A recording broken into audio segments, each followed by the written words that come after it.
han estado en práctica en el hospital, hemos tenido un caso o dos casos con los alumnos de Guillain-Barré, incluso hemos hecho punción lumbar. Entonces, esta es una enfermedad descrita en 1859 como parálisis aguda ascendente por 4 médicos. Entonces, el nombre solo lleva el nombre de Guillain y de Barré, pero normalmente es Landry Guillain Stoll Barré.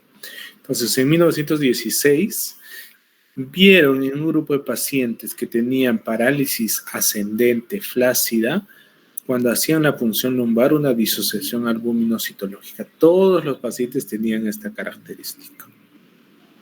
Entonces, es un síndrome cosmopolita que afecta a todas las edades, en cualquier época del año, y que da origen a una poliradiculoneuropatía desmielinizante inflamatoria aguda. El origen es inmunológico, hay anticuerpos que van a producir una parálisis aguda o subaguda, y hay un mimetismo molecular. Tiene una mortalidad entre 3.5 y 12%, es baja. El 25% de los pacientes va a requerir ventilación mecánica. Es por eso que debemos tratar a todo paciente con Guillain-Barré en unidad de cuidados intensivos porque puede descompensarse y necesitar ventilación. La recuperación se da en semanas, en promedio 6 meses, y un 20% puede tener secuelas de por vida. Existe una recaída en el 0,4%, es muy baja en realidad, casi no existe recaídas, salvo que sea casos excepcionales. Entonces, ¿cómo es la enfermedad? Vemos acá en anaranjado que 2 semanas antes, hasta un mes antes del inicio de los síntomas, va a haber un cuadro infeccioso. Y ese cuadro infeccioso puede ser digestivo o de vías respiratorias altas. Después aparece la producción de gangliósidos, de anticuerpos, y en ese momento se produce la enfermedad. Y la enfermedad va a tener posteriormente una meseta para luego recuperarse completamente. Entonces, el 90% son monofásicos, es decir, una sola curva, y el 10% va a tener una forma recidivante. Tenemos al primo hermano del Guillain-Barré, que es el CIDP, que es la polineuropatía idiopática desmielinizante crónica, que, como ven en esta línea roja o rosada, que desde el inicio empieza a progresar de forma permanente y no recupera. No es como el Guillain, que da la enfermedad y luego empieza a mejorar pasadas las 4 semanas. Entonces, ¿cuál es el mecanismo? Hay un mimetismo molecular de la producción de anticuerpos. Esta agregación se produce a las células de Schwann en la polineuropatía desmielinizante aguda y en las formas axonales al mismo axón de la neurona. Entonces, vamos a ver que el agente etiológico más común es Campylobacter jejuni, ingresa a nuestro intestino.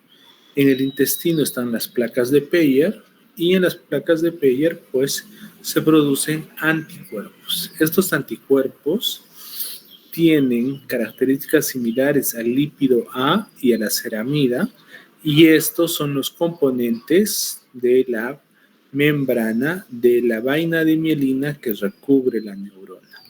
Entonces, va a originar una destrucción de la vaina de mielina y, por tanto, como vemos acá, en la forma desmielinizante va a haber macrófagos y anticuerpos que destruyen esta, y en la forma axonal, pues el nódulo de Ranvier es el espacio que no tiene cobertura de mielina entre un lado y otro, entre células de Schwann y otras células de Schwann. Y ahí también va a haber una afectación celular por el macrófago o humoral a través del anticuerpo del complemento. Entonces, cuando es la forma desmielinizante, pues el paciente recupera prontamente. Cuando es la forma axonal, es como si yo cortara un cable eléctrico, pues hay más secuelas neurológicas. ¿Y cuáles son los agentes etiológicos más comunes? Pues miren acá que en el síndrome Guillain-Barré y una mielitis transversa, pues los agentes infecciosos o los causantes son casi similares. Tenemos Campylobacter jejuni a la cabeza, Mycoplasma pneumoniae, Haemophilus influenza, Salmonella, Helicobacter, Rickettsia, citomelovirus, herpes 1 y 2, varicela zoster, Epstein-Barr, hepatitis, VIH, dengue, chikungunya, Zika, y aquí debo agregar virus del coronavirus, SARS-CoV-2, que también es causante de Guillain-Barré. ¿Ok? Entonces veamos acá en la neurona cómo los anticuerpos actúan en distintas áreas. Por ejemplo, Campylobacter jejuni más en las dendritas de la neurona y Mycoplasma pneumoniae más hacia el axón, produciendo variantes más motoras. El Zika va más a la unión neuromuscular, produciendo más dolor muscular, mialgias, como todas las transmitidas por mosquitos, citomelovirus también, herpes más al cuerpo neuronal y las hepatitis A, B y C más hacia las dendritas. También el Guillain-Barré se da post-vacunas, ¿no? Y también en Zika se ha descrito que el virus de Zika produce, además de Guillain-Barré, otros síntomas neurológicos como meningitis, encefalitis, también produce microcefalia en gestantes, ¿no? Y se ha visto un incremento importante de casos con infección de Zika. El brote epidemiológico que tuvimos el 2018 fue dado por enterovirus D68. El enterovirus D68 ya había sido descrito causante de parálisis flácida en Japón en 2015 y en Perú, pues en el primer brote, más en el norte del país, pues recordemos que este virus ingresa por vía nasal, por las manos y luego va a producir diarreas, vómitos, fiebre, en fin, y después va a producir un cuadro tanto digestivo como respiratorio. Entonces, esa vez tuvimos 52 casos confirmados por enterovirus. En el brote epidemiológico del 2019 se informó que fue un brote sin precedentes porque hubo 900 casos. De los 900 casos, pues la mayoría fue dado por Campylobacter jejuni. ST2993 es el genotipo específico aislado en las muestras de heces y de los pacientes con Guillain-Barré de esa época. En el brote epidemiológico del 2023 también fue Campylobacter, pero otro genotipo. No tengo el dato preciso, pero también fue Campylobacter. También las vacunas pueden producir virus Guillain-Barré, dentro de ellos la vacuna contra el COVID-19, produce Pfizer, Moderna, AstraZeneca, ¿qué más vacunas hay? Son las principales causantes de Guillain-Barré. Con la Sinopharm o la China, casi nada de Guillain-Barré. ¿Ok? Entonces, Pfizer, AstraZeneca, Moderna son las principales. En las variantes Miller-Fisher también se ha encontrado en las variantes de la vacuna post-influenza. ¿Ok? Entonces, la influenza estacional, una vacuna bastante usada por niños generalmente y personas mayores. Entonces, ¿cuál es el cuadro clínico? Lo típico es que un paciente haya tenido 3 semanas antes un cuadro infeccioso, respiratorio, digestivo, luego empiece con una debilidad muscular progresiva, ¿no? O haya tenido antecedentes de vacunación contra influenza, contra rabia, contra COVID-19, y o haya hecho una enfermedad febril eruptiva contra Zika, chikungunya, un enterovirus, es decir, cualquier contacto con un agente infeccioso y luego aparece una parálisis flácida arrefléctica ascendente, pero el 10% de los pacientes puede tener reflejos normales o aumentados. Entonces, el cuadro clínico habitual es una debilidad simétrica, ascendente progresiva, que empieza en las extremidades inferiores y luego las superiores, que tenga una intensidad de 10 a 14 días, que hay una parálisis flácida en el examen físico, disminución o ausencia de reflejos, la sensibilidad esté conservada y en algunos casos hay compromiso respiratorio con una insuficiencia respiratoria marcada. ¿Cuáles son las formas clínicas? Lo normal y lo habitual es esta, Guillain-Barré, clásico, parálisis ascendente, progresiva, simétrica, pero también hay una variante paraparética donde solo afecte los miembros inferiores, una variante faringo-cérvico-braquial que afecte miembros superiores y debilidad para masticar, para hablar. Esta variante fue la que se produjo el 2018.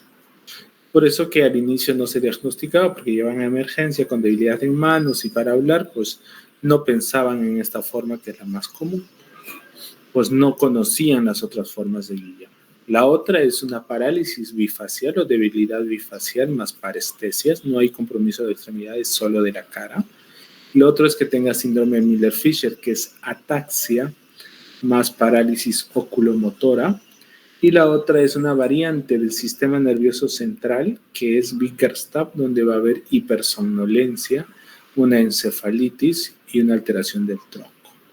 Hasta acá, antes se decía que el Guillain-Barré era una enfermedad netamente de segunda neurona o una enfermedad periférica. Pero ahora sabemos que hay una variante que afecta el tronco cerebral y puede dar signos de primera neurona. Entonces vemos acá que Miller-Fisher de una variante paraparética donde va una parálisis oculomotora y una ptosis palpebral. Puede haber parálisis de los oculomotores al movimiento y parálisis pupilar. Y la variante de Miller-Fisher, la variante de Bickerstaff va a producir alteraciones de tronco cerebral en mesencéfalo. Miren estas lesiones desmielinizantes, inflamatorias extensas en tronco cerebral, porque ha habido compromiso de tronco cerebral. Entonces, el espectro hasta el 2010 era que hay una forma desmielinizante muy grande, la clásica, hay una variante motora, una variante sensitivo-motora, una sensorial pura, la variante Bickerstaff, Miller-Fisher, la variante autonómica. Y cada uno de estos tiene anticuerpos específicos. Por ejemplo, para la desmielinizante no hay un anticuerpo conocido. Para la variante motora, motoro-sensitivo, el gangliósido GM1, GM1B, GD1A, para la variante motora GM1, GD1A, para la variante Miller-Fisher, GQ1B, para neuropatía aguda sensitiva GD1D, así, cada una tendría una, incluso hay superposición de formas o de espectro de Guillain. Y en algunos, por ejemplo, en Campylobacter jejuni se asocia a la producción del anticuerpo antigangliósido GM1. Para citomelovirus GM2, para Mycoplasma pneumoniae galceramida y para Miller-Fisher, esta sí es bastante constante, siempre va a ser GQ1B. Entonces veamos acá que la forma clásica, la debilidad en extremidades, no hay ataxia, no hay hipersomnolencia. La variante cérvico-faringo-braquial, hay debilidad cervical y vulvar y extremidad superior, no hay ataxia ni hipersomnolencia. La debilidad faringia más es vulvar. La variante paraparética es miembros inferiores. La variante bifacial y parestesia solo facial. Y Miller-Fisher, que puede tener oftalmoplegia más ataxia, oftalmoplegia sin ataxia, no hay debilidad, solo ataxia, ptosis palpebral, o la variante de parálisis midriática. Y Bickerstaff, que es la del sistema nervioso central, oftalmoplegia, ataxia e hipersomnolencia. Y hay una variante solo de ataxia con hipersomnolencia. Entonces, hay una combinación marcada. Felizmente, para no confundirlos, el 80, 85, casi 90% de los casos de la forma clásica. Pero tener en cuenta que estas también podrían ser Guillain-Barré.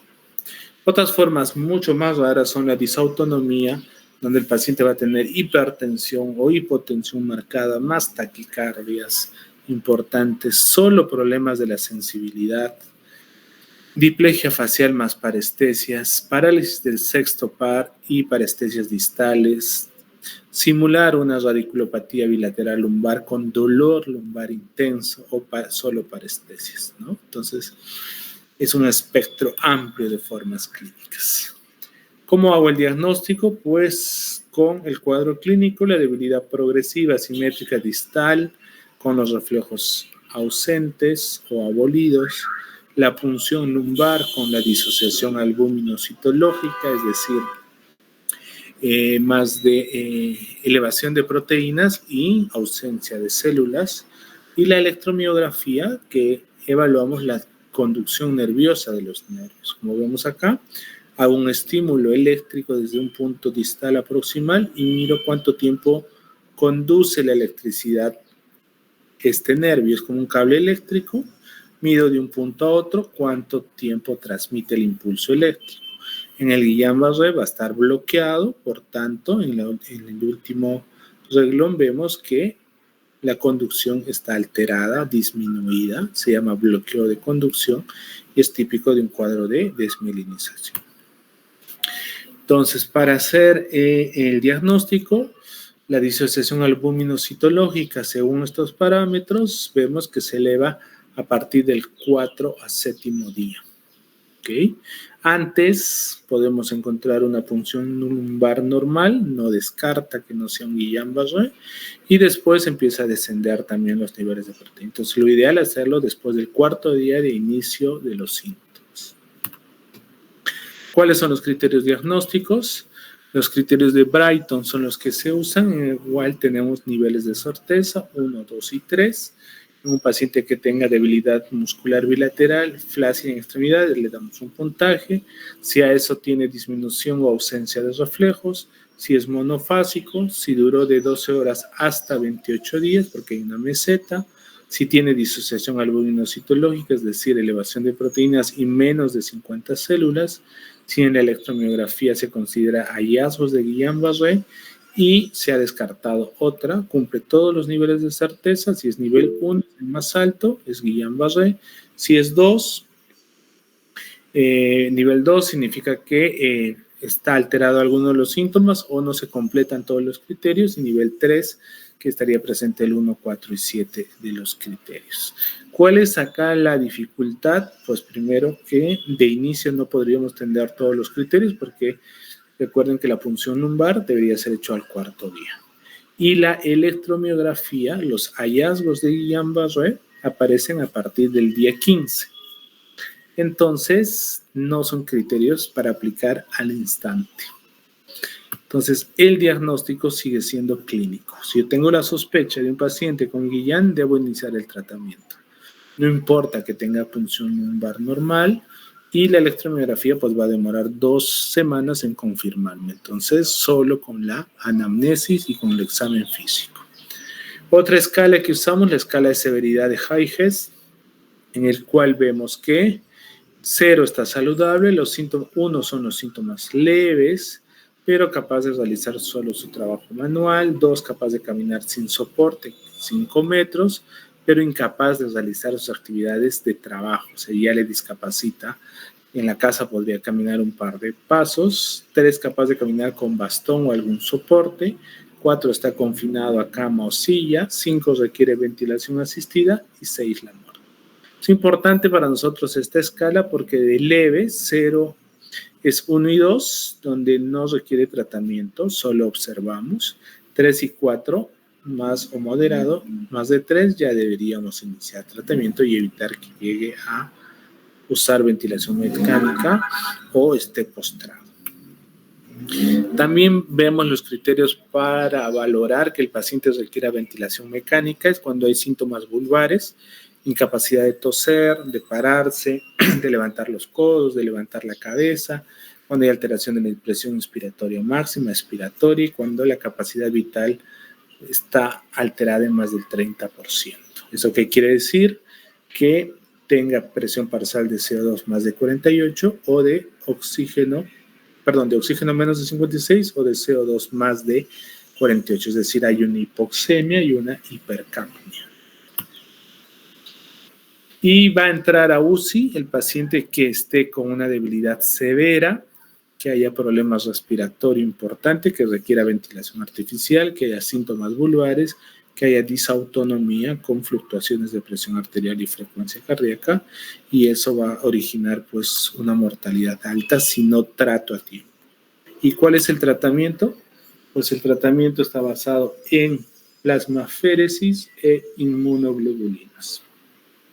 Plasmaféresis, que es el recambio del plasma, que dura aproximadamente 45 minutos, saco toda la sangre, lo pongo a una máquina que separa la sangre del plasma, y este plasma debe ser reemplazado por otro nuevo, y en el plasma están todos los anticuerpos. Entonces hago un barrido de los anticuerpos. Esto debe ser realizado interdiario por 5 sesiones. Y la inmunoglobulina es otro mecanismo diferente en el cual bloquea los anticuerpos. Bloquea los anticuerpos y evita la mayor cascada inmunológica, producción celular y humoral de anticuerpos, por tanto evita más la desmielinización o la lesión axonal. Cualquiera de los dos es válida, son útiles, lo que implica es la edad, cómo diferencio cuándo usar una con otra, la edad y el costo y el acceso y los eventos adversos. Según los estudios y los metaanálisis que se ha hecho, plasmaféresis puede ser usado con muy buena eficacia, porque se ha demostrado, según las conclusiones, que recuperaron la capacidad de caminar con ayuda, acortó el tiempo en ventilador y el tiempo de recuperación fue mayor, pero se encontró mayores complicaciones en el procedimiento.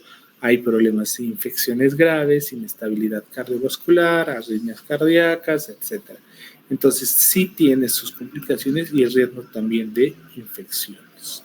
Entonces, ¿cómo se usa la plasmaféresis?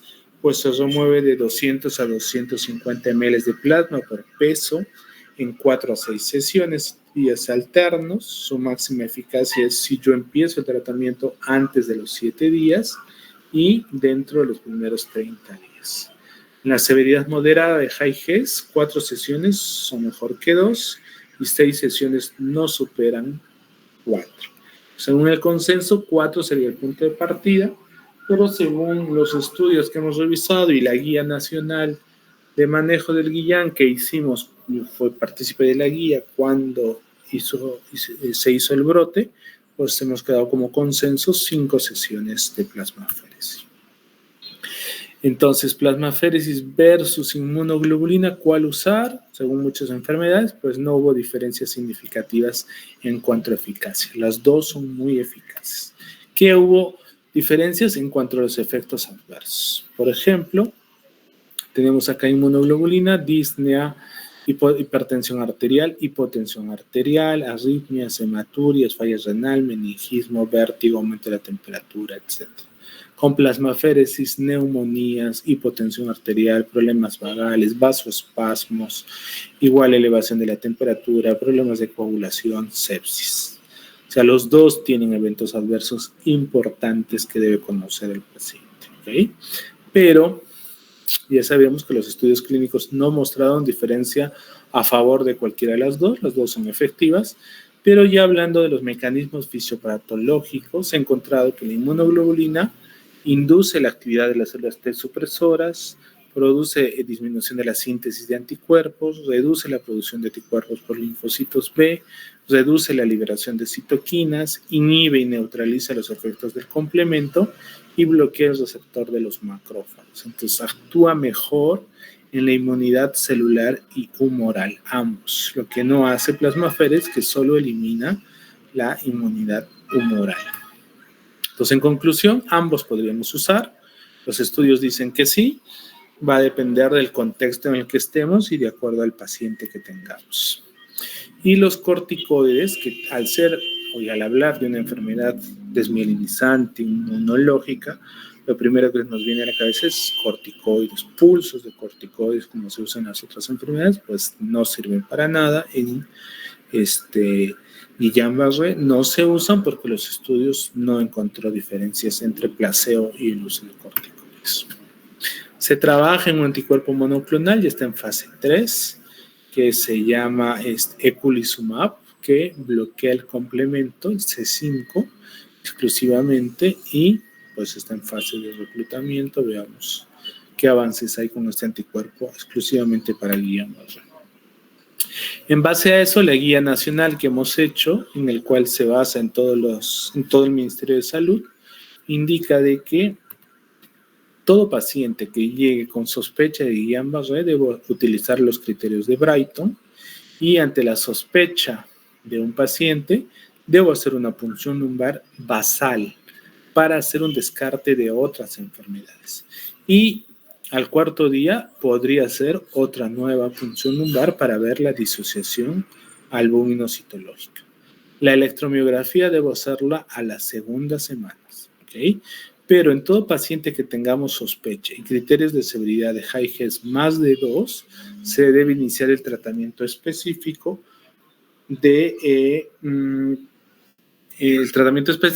con inmunoglobulina o plasmaféresis. No esperar los estudios de líquido ni electrofisiología que retrasan el uso del tratamiento. Entonces, plasmaféresis usamos 4 sesiones entre 4 a 5 o 4 sesiones, días alternos, ¿ok? Si el paciente no mejora, podríamos usar inmunoglobulina en algunos casos, ¿ok? Y en ese caso usar no plasma fresco congelado, sino albúmina humana al 5%, ya que el plasma fresco congelado puede traer muchas complicaciones en cuanto a infecciones como VIH en fase latente, el contagio de hepatitis B, C o de HTLV1. Serían los 4 virus que podrían quedar en fase latente y podríamos transmitir con plasma fresco congelado. Es mejor usar albúmina humana al 5%. El problema es que esto encarece el procedimiento. Y en cuanto a inmunoglobulina, pues la dosis a usar es 0,4 gramos por kilo por día por 5 días o en dosis de 1 gramo por kilo por 2 días. ¿Okay? Eso debemos dividir y multiplicar por el peso del paciente. Entonces, si el paciente inició con inmunoglobulina y no mejora, no se ha visto beneficio de usar plasmaféresis. Pero sí plasmaféresis, luego inmunoglobulina, no inmunoglobulina, luego plasmaféresis. ¿Okay? Y podríamos ampliar un poco la plasmaféresis a más días si es que el paciente no va bien. En algunos casos se ha visto eso. Inmunoglobulina intravenosa es mejor en adultos mayores y en niños. Hay menos eventos adversos que con plasmaféresis en estos grupos etarios. Y obviamente no se recomienda el uso de corticoides porque ninguna evidencia la muestra. Entonces, no dar corticoides. Entonces, si tengo un paciente de 70 kilos y le quiero hacer el el tratamiento con inmunoglobulina, la dosis es 0,4 por kilo por 5 días. El frasco viene de inmunoglobulina al 5%, 50 miligramos por el ml, y divido 70 kilos por 400 miligramos, va a recibir 28.000 miligramos, o 28 gramos, es lo mismo. ¿Cuántos mililitros? Divididos entre 50, 560, y eso equivale a 6 frascos diarios. Y esa es la forma de infusión para enfermería, la dosis total, que debe ser lenta, luego por hora, y la premedicación que usamos es paracetamol y clorfetamina endovenoso. Entonces, 6 frascos diarios por 5 días. Cada frasco cuesta 5,000 soles, ya vean el costo del tratamiento, ¿no? Muy elevado. Sin embargo, es un tratamiento muy eficaz que ha permitido salvar las vidas, evitar discapacidad y que el paciente, si está en ventilador, pueda dejar el ventilador mecánico. Entonces, en un paciente con sospecha de Guillain-Barré, debo yo evaluar si es moderado o severo. Si tiene una escala de severidad de Higgs menos de 2, observación. Si tiene más de 2, tratamiento específico, inmunoglobulina o plasmaféresis o derivar a un nivel de mayor complejidad. Muy bien, preguntas.